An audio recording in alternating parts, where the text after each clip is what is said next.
వాస్తవంగా 2023 డిసెంబర్లో అధికారం పోవడానికి ప్రధానమైన కారణమే ఢిల్లీ లిక్కర్ స్కామ్లో కవిత అనేటువంటి అంశం అనేది ప్రధానంగా చర్చ జరుగుతూ ఉంది. మొన్న ఎంపీ ఎన్నికలు కూడా జీరో రావడం కారణమే కవిత అనేది బీఆర్ఎస్ పార్టీలో చాలా ప్రధానంగా జరుగుతున్నటువంటి చర్చ.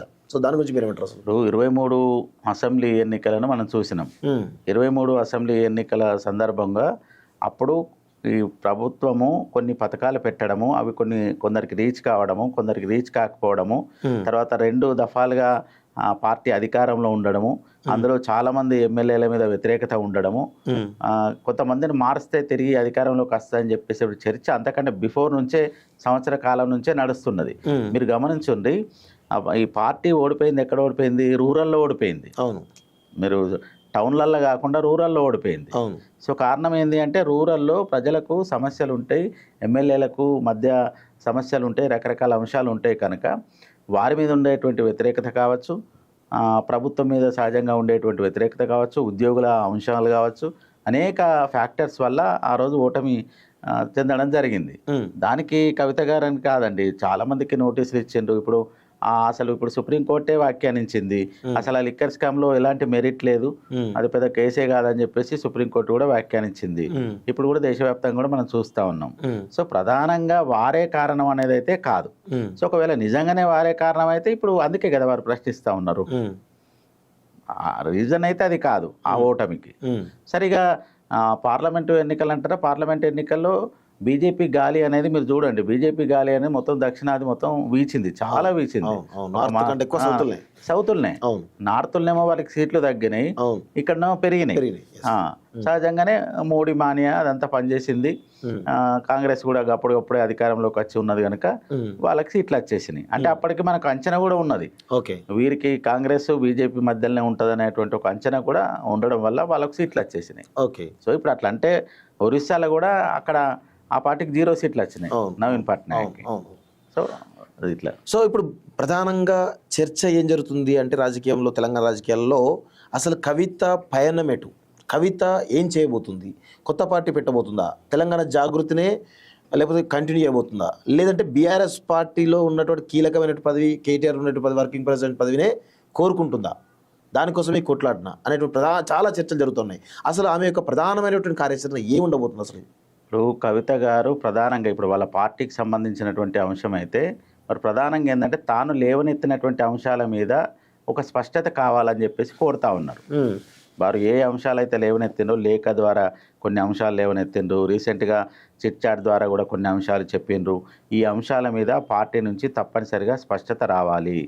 పార్టీలో ఇతరులు మీద ఏదన్నా ఆరోపణ వచ్చినప్పుడు పార్టీ అంతా కూడా కదిలి ధర్నాలు, రాస్తారోకోలు రకరకాల స్పందించిండ్రు కదా. మరి అట్లాంటప్పుడు నా మీద వచ్చినటువంటి ఆరోపణల మీద కూడా ఆ స్థాయిలో స్పందించాల్సి ఉంటుంది కదా. అంటే పార్టీలో ఒకరికొక న్యాయం, ఇంకొకరికొక న్యాయమా అనేటువంటి అంశాలను వారు పార్టీలో చర్చకు పెట్టిండ్రు. అదొక అంశము. ఇక రెండో అంశం ఏంటంటే వారు ఎప్పటి నుంచో అనుకున్నారు వాస్తవానికి. అసలు ఇంకొక విషయం ఏంటంటే నేను కూడా తెలంగాణ జాగృతిలో కీలకంగా వ్యవహరించి ఉన్నా కాబట్టి ఒక దశలో వాళ్ళ పార్టీ నాయకులు, పార్టీ పెద్దలే ఈ జాగృతి కమిటీలు వద్దు, ఇవన్నీ వద్దు అని చెప్పేసి ఒక దశలో కమిటీలనే రద్దు చేసిండ్రు వారు, వారి మాటలు నమ్మే. సో అప్పుడు మేము వారికి చెప్పినాం, ఇట్లా చేసి ఉండాల్సింది కాదు, మన సంస్థ ఇది, మీరు పెట్టినటువంటి సంస్థ చాలా అద్భుతంగా రాష్ట్ర వ్యాప్తంగా అనేక కార్యక్రమాలు నిర్వహిస్తూ వెళ్ళినాం కనుక మనం మన సంస్థను మన సంస్థగానే ఉంచుదాము అని కూడా మేము చెప్పడం జరిగింది, వారు కూడా మేము చెప్పడం జరిగింది. కానీ అనుకోకుండా కమిటీలు రద్దు చేసేసిండ్రు. సో ఇప్పుడు ఏంది అని అంటే ఇక నా సంస్థని, తన సంస్థ ఏదైతే ఉందో ఆ సంస్థకు మళ్ళీ పూర్వవైభవం తీసుకురావాలి, సంస్థను మళ్ళీ బలోపేతం చేయాలి అనేటువంటి ఆలోచనతో వారు ముందుకెళ్తా ఉన్నారు. సో ఈ జాగృతి అనే టాపిక్ వేరు, ఆ పార్టీలో అంశాలన్నిటి వేరు. పార్టీలో ఉండేటువంటి వాటి మీద స్పష్టత కోరుతూనే తన తెలంగాణ జాగృతిని బలోపేతం చేసుకునే వైపుగా అడుగులు వేస్తూ ఉన్నారు వారు. అంటే కొత్త పార్టీ పెడతారు అనేటువంటి చర్చ బలంగా జరుగుతుంది. నిజంగా ఆమె కొత్త పార్టీ June 2 పార్టీ పెడతారు, లేకపోతే భవిష్యత్తులో పెడతారు అంటారు. నిజంగా ఆమె అడుగులు కొత్త పార్టీ వైపు అనుకోవచ్చా? ఇప్పుడు మనం ఈ పరిస్థితులన్నీ గమనిస్తే మామూలుగా ఉండేటువంటి వాళ్ళకు కూడా ఒక అభిప్రాయం వస్తుంది, ఇవన్నీ కూడా కొత్త పార్టీ వైపే అడుగులు అనే అనుకుంటారు జరుగుతున్నటువంటి పరిణామాలు. ఎందుకంటే పేపర్లో రకరకాల కథనాలు, టీవీలో చర్చలు, వారు కూడా చిట్చాట్ చేయడము, లేఖ రాయడము, ఇదంతా నడుస్తున్నటువంటి పరిణామ క్రమము. ఇంకొక వైపు జాగృతికి కమిటీలు ప్రకటిస్తూ వెళ్ళడము, ఇప్పుడు కార్యాలయం కూడా ఓపెనింగ్ సిద్ధపడము, ఈ పరిణామాల నేపథ్యంలో సహజంగానే ప్రజల్లో ఏం చర్చ నడుస్తుంది అంటే పార్టీకి ఏదైనా సన్నాహాలు చేసుకుంటున్నారేమో అనేటువంటిది ఒక చర్చ అయితే మొదలవుతుంది. చర్చ పక్కన పెడితే మీరు చాలా సన్నిహితంగా ఉన్నారు కదా, సో ఎంతో కొంత మీకు సమాచారం అయితే ఉంటుంది కదా, ఆ సమాచారం మేరకు ఏమై ఉండొచ్చు అసలు?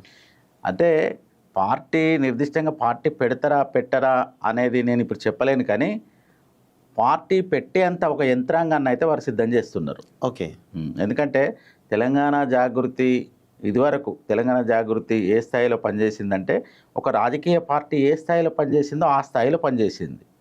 ఇప్పుడు మీరు చూసిండ్రు, ఏది అంబేద్కర్ విగ్రహాన్ని అసెంబ్లీలో పెట్టాలంటే 48 అవర్స్ వారు ధర్నా కూర్చొని చాలా పెద్ద ఎత్తున సమీకరణ చేసి ఆ రోజు కాంగ్రెస్ ప్రభుత్వం మీద పోరాటం చేసిండ్రు, సాధించిండ్రు. రీసెంట్గా కూడా 42% రిజర్వేషను కోసం అని చెప్పేసి బీసీ నాయకులని, బీసీ సంఘాలని, బీసీ అంటే నిజంగా చెప్పాలంటే ఈ రాష్ట్రంలో బీసీ సంఘాలు అందరూ కూడా ఏ స్థాయిలోనైతే వర్క్ చేసిండ్రో ఇన్ని ఏళ్ళ కాలం, ఇవాళ కవిత గారు వచ్చిన తర్వాత దానికి చాలా ఊపు వచ్చింది. అంటే బీసీ ఒక రకంగా బీసీ ఉద్యమానికి ఒక ఊపు వచ్చింది నిజం చెప్పాలంటే. దానికి ఊతం ఇచ్చిండ్రు వారు. సో ఆ స్థాయిలో వారు చేయగలిగిండ్రు. అంటే మామూలుగా ఒక ఆర్గనైజేషను, ఒక సంస్థ, ఒక ఎన్జిఓ అంటే ఏదో చిన్న చిన్న కార్యక్రమాలు చేస్తారు, కానీ వారు చాలా పెద్ద కార్యక్రమాలు చేసిండ్రు. ఇప్పుడు జయశంకర్ గారు చనిపోయిన తర్వాత కూడా వారు చాలా జిల్లాలలో వారు విగ్రహాలు పెట్టిండ్రు.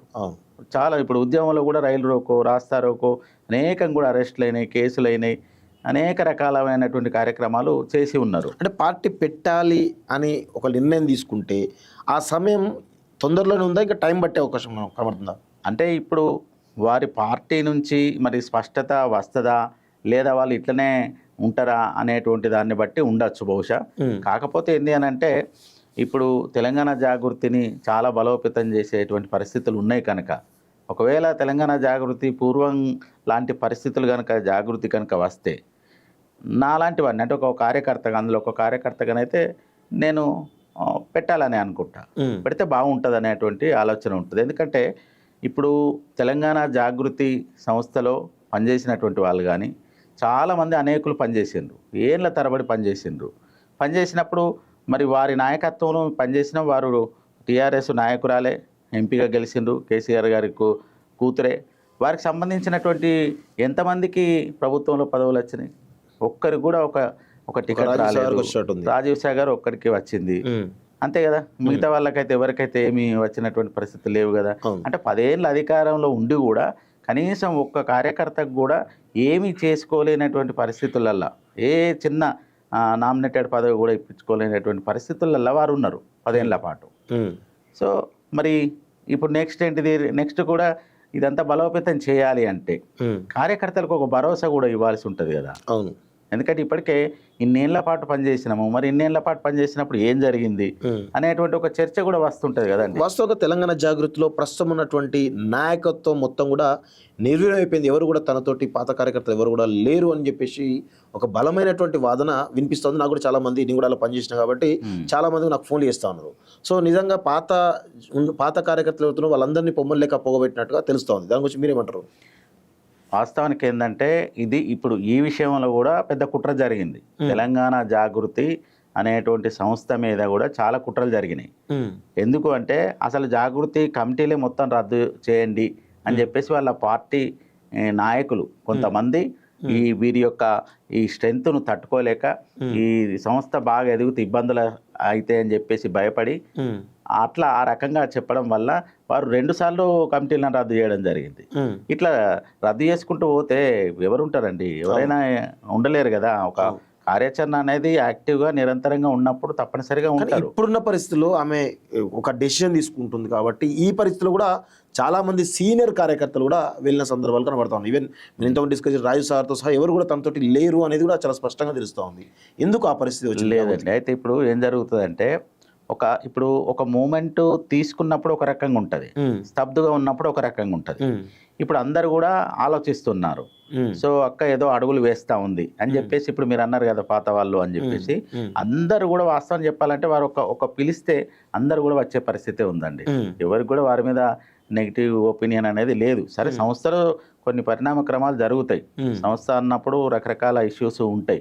ఆ ఇష్యూస్ మూలంగా కొందరు సంస్థకు దూరమైనరు. దూరమైనటువంటి వాళ్ళు కూడా ఒకరిద్దరు వచ్చారు. ఇప్పుడు నాలాంటి వాళ్ళు మిమ్మల్ని వచ్చి చేస్తా ఉన్నా. సో సరే, కొందరు వెయిట్ అండ్ సీ లాగా చూస్తున్నారు. కొందరు అక్క పిలుస్తుంది అని చెప్పేసి కూడా అనుకుంటున్నారు.